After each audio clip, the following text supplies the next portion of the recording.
গরমের সময় ছোট থেকে বড় সবাই আইসক্রিম খেতে ভীষণ পছন্দ করে। আর বাচ্চাদের তো প্রায় সময় বায়না লেগেই থাকে আইসক্রিমের। তাই খুব সহজে প্রত্যেকের জন্য বানিয়ে নিন হেলদি পাপায়া বা পেঁপের আইসক্রিম। ভিডিওটি পুরো দেখার অনুরোধ রইল। নমস্কার বন্ধুরা, কিচেন টেকনিকে আপনাদের সবাইকে স্বাগত। আমি মধুমিতা। আজ নিয়ে এসেছি একটা দারুণ স্বাদের রেসিপি। চলুন দেখে নেওয়া যাক। পেঁপের আইসক্রিম বা পাপায়া আইসক্রিমের জন্য আমি একটা বড় দেখে পাকা দেখে পেঁপে নিয়েছি। তবে পুরো পেঁপেটা আমার প্রয়োজন নেই, আমি এখান থেকে অর্ধেকটাই ব্যবহার করব। আর দেখবেন মার্কেটে এই রকম পাকা পেঁপে খুব সহজেই পাওয়া যায়। আর ওই পেঁপেগুলো বেশ ভালো মিষ্টিও হয় আর কালারটাও বেশ সুন্দর হয়।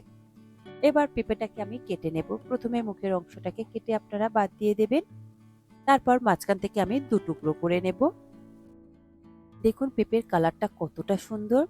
এরপরে একটা টুকরো আমি সরিয়ে রাখবো। তারপর ভিতর থেকে এই পেঁপের দানাগুলোকে ফেলে দিতে হবে চামচের সাহায্যে।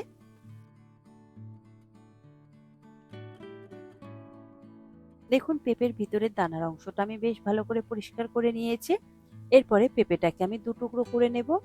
নিয়ে আমি সরু সরু একটু কয়েকটা ফালি করে নেব যাতে আমার কাটতে সুবিধে হয়। তবে আপনারা চাইলে একেবারে পিল করে নিয়ে তারপরে পেস্ট করে নিতে পারেন।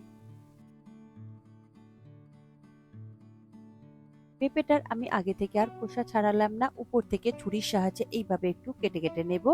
তারপর ছুরির সাহায্যে পেঁপের সাথে খোসাটাকে আলাদা করে নেব। এইভাবে করলে পেঁপেটা খুব তাড়াতাড়ি কাটা হয়ে যায়।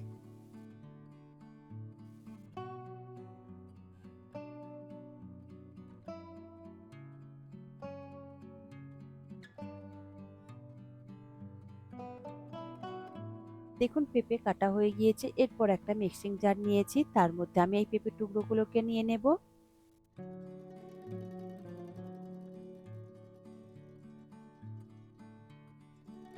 দেখুন পেঁপেটা মিক্সিং জারের মধ্যে ভরা হয়ে গিয়েছে। এর মধ্যে দিয়ে দেব 2 চামচ চিনি। যদি পেঁপেটা খুব বেশি মিষ্টি হয় তাহলে চিনির পরিমাণটা আপনারা কমিয়ে দেবেন কিংবা নাও দিতে পারেন। আর দিয়ে দেব সামান্য একটু জল। জলটা খুব বেশি ব্যবহার করবেন না। এরপর ঢাকনা আটকে এটাকে একটা স্মুথ পেস্ট তৈরি করে নেবেন। এখানে আর অন্য কিছু ব্যবহার করবেন না। এবার দেখুন আমি আইসক্রিম বসানোর মোল্ড নিয়েছি। আমার কাছে এটাই ছিল, তবে আপনাদের কাছে যেটা থাকবে সেটাতেই আপনারা বসাতে পারবেন। আর যদি নাও থাকে তাহলে যে কাগজের চায়ের কাপ বা কফির কাপ হয় তার মধ্যে দিয়েও বসাতে পারেন, কিংবা বাড়িতে যদি কোনো রকম স্টিলের গ্লাস থাকে ছোট ছোট তাহলে তার মধ্যে দিয়েও বসাতে পারেন। এবার ওই মোল্ডের মধ্যে দিয়ে দেব সামান্য একটু ডাস্ট কোকোনাট। আপনাদের কাছে যদি ফ্রেশ কোকোনাট থাকে তাহলে আপনারা সেটাও দিতে পারেন। দেখুন অল্প করে আমি চারটের মধ্যে কোকোনাট গুঁড়ো দিয়ে দিলাম। দেখুন পেঁপেটা কত সুন্দরভাবে আমি পেস্ট করে নিয়েছি। একদম স্মুথ পেস্ট তৈরি করে নেবেন। এরপর ওই মোল্ডের মধ্যে আমি এই পেস্টটাকে দিয়ে দেব।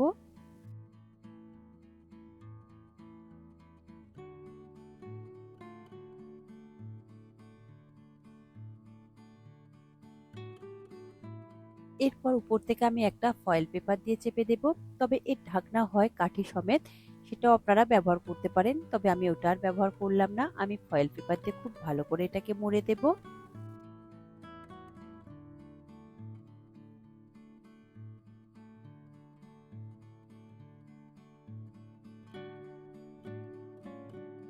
ফয়েল পেপার দিয়ে আইসক্রিমের মোল্ডগুলোকে খুব ভালো করে মুড়ে দিয়েছি। এরপর একটা ছুরির সাহায্যে ছোট্ট করে ছিদ্র করে দেব, যাতে এর মধ্যে আইসক্রিমের কাঠিগুলো দিতে পারি। দেখুন ছিদ্র করা হয়ে গিয়েছে। এরপরে আইসক্রিমের আমি কাঠি নিয়েছি, সেই কাঠিগুলোকে এর মধ্যে দিয়ে দেব। আপনারা যদি কাঠি ব্যবহার করেন তাহলে কিন্তু ফয়েল পেপারটা অবশ্যই ব্যবহার করবেন, তা না হলে কিন্তু কাঠিগুলো একটা সাইডে চলে যাবে শুধু যদি কাঠিটা ব্যবহার করেন। তাই ফয়েল পেপার দিয়ে কাঠিটা ব্যবহার করলে কাঠিটা একদম সোজাসুজি থাকবে। দেখুন আইসক্রিমের মধ্যে সমস্ত কাঠি দেওয়া হয়ে গিয়েছে। এরপর এটাকে আপনারা ডিপ ফ্রিজে রেখে দেবেন 7-8 ঘন্টার জন্য, তাহলে খুব সুন্দরভাবে সেট হয়ে যাবে। আমি এটা ওভারনাইট রেখে দেব। দেখুন ওভারনাইট রাখবার পরে আমি আপনাদের দেখাচ্ছি কত সুন্দরভাবে সেট হয়েছে। এরপরে আমি ফয়েল পেপারটা খুলে আপনাদের দেখিয়ে দেব। তবে দেখতে যতটা সুন্দর হয়েছে খেতেও কিন্তু বেশ সুন্দর হয়েছে। সবাই ভীষণ পছন্দ করবে।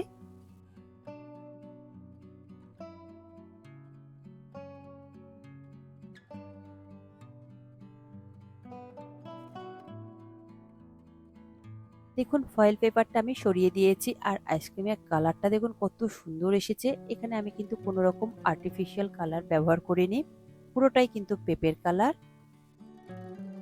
এবার আইসক্রিমগুলোকে আমি ডিমোল্ড করে দেখাবো। দেখুন কত সহজেই উঠে যাচ্ছে। দেখুন পেঁপের আইসক্রিমটা কত সুন্দর দেখতে লাগছে আর কতটা কালারফুল, কতটা ব্রাইট লাগছে। আর আইসক্রিমের মাথার উপরের দিকটা দেখুন ডাস্ট কোকোনাট দিয়েছিলাম, সেটা কত সুন্দর দেখতে লাগছে। খেতে কিন্তু অসম্ভব সুন্দর লাগবে এই কোকোনাটগুলো যখন মুখে পড়বে। ফ্রেশ কোকোনাট হলে আরো বেশি খেতে ভালো লাগে। এরপরে এগুলোকে আমি একটা প্লেটের মধ্যে পরিবেশন করে নেব। দেখুন 4টে আইসক্রিম আমি ডিমোল্ড করে নিয়ে একটা প্লেটের মধ্যে পরিবেশন করে নিয়েছি। আর আইসক্রিমগুলোর কালারটা দেখুন কতটা ব্রাইট লাগছে, দেখে মনে হচ্ছে যেন আর্টিফিশিয়াল কালার দিয়ে তৈরি করা, তবে একদমই না।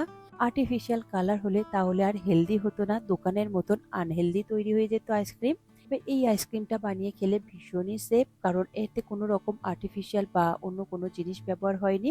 তবে চিনিটা দিয়েছি শুধু মিষ্টির কারণে, আপনারা চাইলে এটা স্কিপ করতে পারেন যদি আপনাদের পেঁপেটা খুব বেশি মিষ্টি হয়। এই রকম আইসক্রিম বানিয়ে আপনারা ফ্রিজে রেখে দিতে পারেন, গরমের সময় বড় থেকে বাচ্চা প্রত্যেকেই ভীষণ পছন্দ করবে। আর আইসক্রিমটা খাবার পরেও ভীষণ তৃপ্তি লাগবে, শরীরটাও ভীষণভাবে ঠান্ডা হবে গরমের মধ্যে। আর এটা কোনো রকম আনহেলদি জিনিস না, পেঁপে হচ্ছে আমাদের শরীরের জন্য ভীষণই হেলদি, এইভাবে খেলেও ভীষণ ভালো হয়। আশা করি আজকের এই রেসিপি আপনাদের ভালো লাগলো। ভালো লাগলে অবশ্যই এই রেসিপিটি একবার বানিয়ে দেখবেন। আমার মনে হয় আপনাদের সকলেরই ভীষণ ভালো লাগবে। ভালো লাগলে কমেন্ট করে অবশ্যই জানাবেন আর লাইক শেয়ার করবার অনুরোধ রইল। চ্যানেলটি যদি সাবস্ক্রাইব করা না থাকে তাহলে সাবস্ক্রাইব করে নেওয়ার অনুরোধ রইল। আজ তাহলে এই পর্যন্ত, আবারও দেখা হবে অন্য কোনো দিন অন্য কোনো রেসিপির সাথে। সবাই ভালো থাকবেন, সুস্থ থাকবেন আর ভিডিওটি পুরো দেখার জন্য অসংখ্য ধন্যবাদ।